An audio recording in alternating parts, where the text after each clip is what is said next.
श्री वाराह पुराण में गीता का महात्म्य बताते हुए श्री विष्णु जी कहते हैं, प्रारब्ध को भोगता हुआ जो मनुष्य सदा श्री गीता के अभ्यास में आसक्त हो वही इस लोक में मुक्त और सुखी होता है तथा कर्म में लिपायमान नहीं होता। जिस प्रकार कमल के पत्ते को जल स्पर्श नहीं करता, उसी प्रकार जो मनुष्य श्री गीता का ध्यान करता है उसे महापापादि पाप कभी स्पर्श नहीं करते। नमस्कार दोस्तों, आप सभी का हमारे चैनल माया नगरी में स्वागत है। आपको इस चैनल पर सनातन धर्म, गरुड़ पुराण एवं धार्मिक जैसी वीडियो देखने को मिलेगी, तो आप सभी इस चैनल को सब्सक्राइब करें और अपना प्यार दे। धन्यवाद।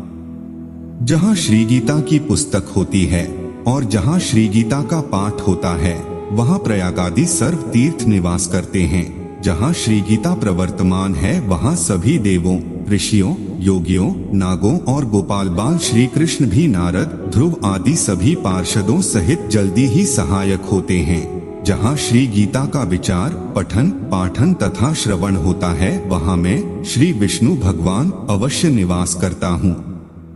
मैं श्री गीता के आश्रय में रहता हूँ। श्री गीता मेरा उत्तम घर है और श्री गीता के ज्ञान का आश्रय करके मैं तीनों लोकों का पालन करता हूँ। श्री गीता अति अवर्णनीय पदों वाली, अविनाशी, अर्धमात्रा तथा अक्षर स्वरूप, नित्य, ब्रह्मरूपिणी और परम श्रेष्ठ मेरी है, इसमें संदेह नहीं है। वह श्री गीता चिदानंद श्री कृष्ण ने अपने मुख से अर्जुन को कही हुई तथा तीनों वेद स्वरूप, परमानंद स्वरूप तथा तत्वरूप पदार्थ के ज्ञान से युक्त है। जो मनुष्य स्थिर मन वाला होकर नित्य श्री गीता के 18 अध्यायों का जप पाठ करता है वह ज्ञानस्थ सिद्धि को प्राप्त होता है और फिर परम पद को पाता है। संपूर्ण पाठ करने में असमर्थ हो तो आधा पाठ करे तो भी गाय के दान से होने वाले पुण्य को प्राप्त करता है, इसमें संदेह नहीं। तीसरे भाग का पाठ करे तो गंगा स्नान का फल प्राप्त करता है और छठवें भाग का पाठ करे तो सोमयाग का फल पाता है। जो मनुष्य भक्तियुक्त होकर नित्य एक अध्याय का भी पाठ करता है वह रुद्रलोक को प्राप्त होता है और वहां शिवजी का गण बनकर चिरकाल तक निवास करता है। जो मनुष्य नित्य एक अध्याय, एक श्लोक अथवा श्लोक के एक चरण का पाठ करता है वह मनवंतर तक मनुष्यता को प्राप्त करता है। जो मनुष्य गीता के 10, 7, 5, 4, 3, 2, 1 या आधे श्लोक का पाठ करता है वह अवश्य 10,000 वर्ष तक चंद्रलोक को प्राप्त होता है। गीता के पाठ में लगे हुए मनुष्य की अगर मृत्यु होती है तो वह पशु आदि की अधम योनियों में न जाकर पुनः मनुष्य जन्म पाता है। गीता का पुनः अभ्यास करके उत्तम मुक्ति को पाता है। गीता ऐसे उच्चार के साथ जो मरता है वह सद्गति को पाता है। गीता का अर्थ तत्पर सुनने में तत्पर बना हुआ मनुष्य महापापी हो तो भी वह वैकुंठ को प्राप्त होता है और विष्णु के साथ आनंद करता है। अनेक कर्म करके नित्य श्री गीता के अर्थ का जो विचार करता है उसे जीवन मुक्त जानो, मृत्यु के बाद वह परम पद को पाता है। गीता का आश्रय करके जनक आदि कई राजा पाप रहित होकर लोक में यशस्वी बने हैं और परम पद को प्राप्त हुए हैं। श्री गीता का पाठ करके जो महात्म्य का पाठ नहीं करता है उसका पाठ निष्फल होता है और ऐसे पाठ को श्रमरूप कहा है। इस महात्म्य स्थित श्री गीता का जो अभ्यास करता है वह उसका फल पाता है और दुर्लभ गति को प्राप्त होता है। जो अपने आप श्री विष्णु भगवान के मुख कमल से निकली हुई है गीता अच्छी तरह कंठस्थ करना चाहिए। अन्य शास्त्रों के संग्रह से क्या लाभ। गीता धर्ममय, सर्वज्ञान की प्रयोजक तथा सर्व शास्त्रमय है। अतः गीता श्रेष्ठ है। जो मनुष्य घोर संसार सागर को तैरना चाहता है उसे गीतारूपी नौका पर चढ़कर सुखपूर्वक पार होना चाहिए।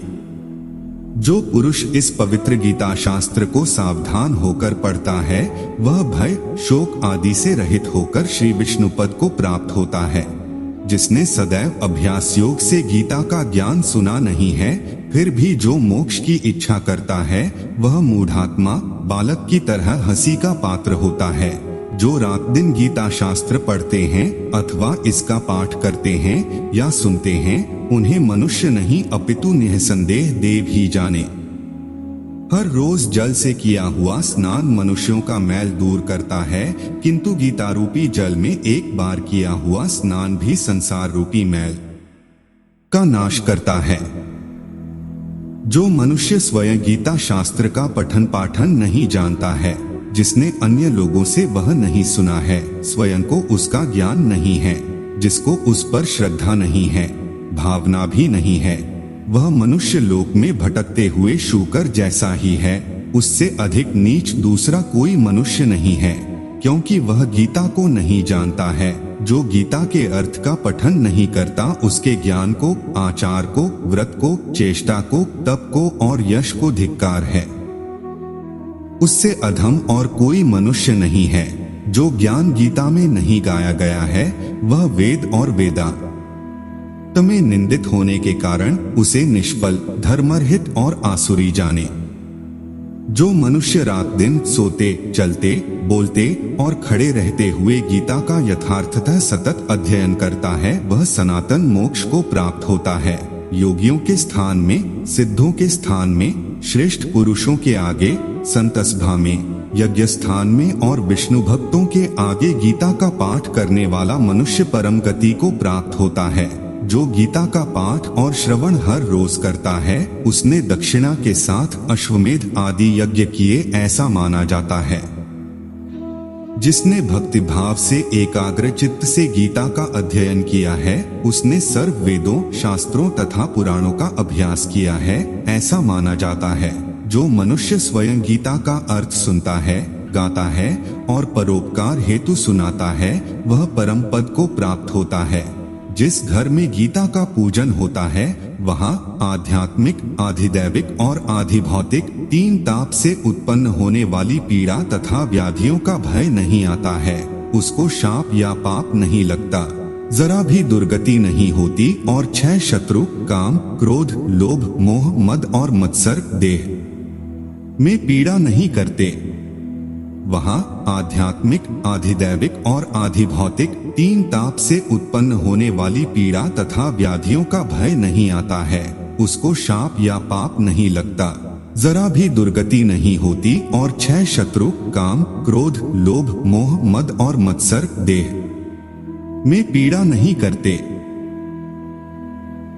जहाँ निरंतर गीता का अभिनंदन होता है, वहाँ श्री भगवान परमेश्वर में एकनिष्ठ भक्ति उत्पन्न होती है। स्नान किया हो या न किया हो, पवित्र हो या अपवित्र हो, फिर भी जो परमात्म विभूति का और विश्वरूप का स्मरण करता है, वह सदा पवित्र है। सब जगह भोजन करने वाला और सर्व प्रकार का दान लेने वाला भी अगर गीता पाठ करता हो तो कभी लेपायमान नहीं होता।